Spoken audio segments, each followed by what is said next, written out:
नमस्कार. माझी पाककलामध्ये मी मानसी तुम्हा सर्वांचं खूप खूप स्वागत करते. तर आज आपण बनवते वरून क्रिस्पी आणि आतून अगदी सॉफ्ट असे मिनी साबुदाणा वडे आणि चवीला म्हणाल तर अगदी अप्रतिम असे हे वडे इथे तयार होतात. ना तेलकट होण्याची भीती, ना वडा तेलात फुटण्याची भीती.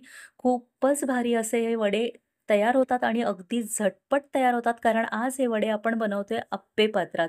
तर खरंच खूप भारी हे वडे तयार होतात. त्यासाठी सगळ्यात आधी इथे मी 1 कप साबुदाणा घेतलेला आहे.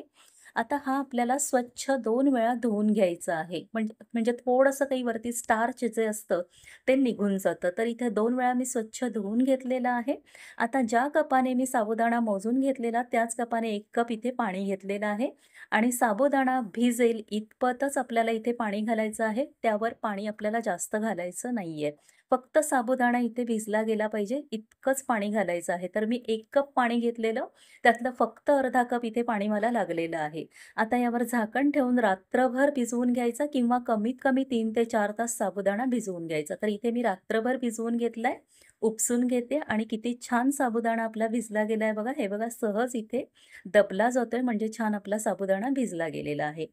आता यामध्ये मी एक उकडलेला बटाटा इथे घेतलेला आहे. तो असा किसणीने किसून घालायचा आहे.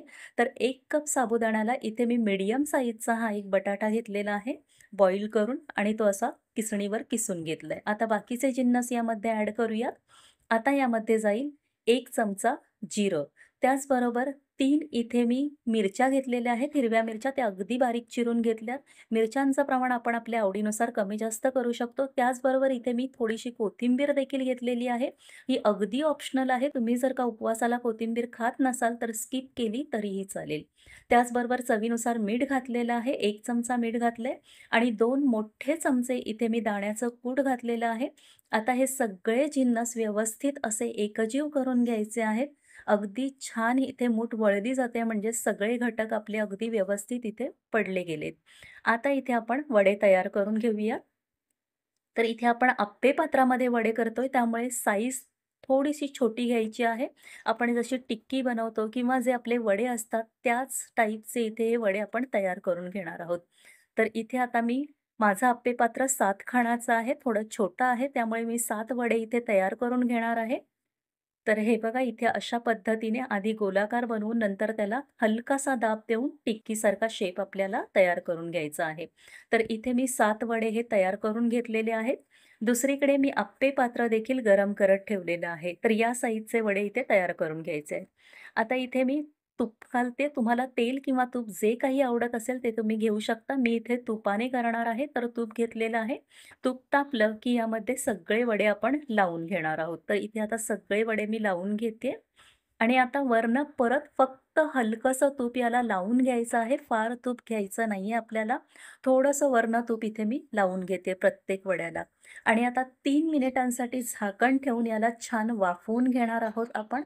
अगदी झटपट असे हे वडे तयार होतात. तर 3 मिनिटांनी इथे झाकण काढूयात आणि हे बघा मस्त एक साइड आपली इथे भाजली गेली आहे, फ्राय झालेली आहे. तर एखाद्या फोर्कने किंवा छोटा चमचा घेऊन त्याने सहज हे पलटले जातात. तर इथे आता सगळे वडे मी असे पलटवून घेते. दुसऱ्या बाजूनी देखील आपल्याला इथे भाजून घ्यायचे आहेत वडे, फ्राय करून घ्यायचे आहेत.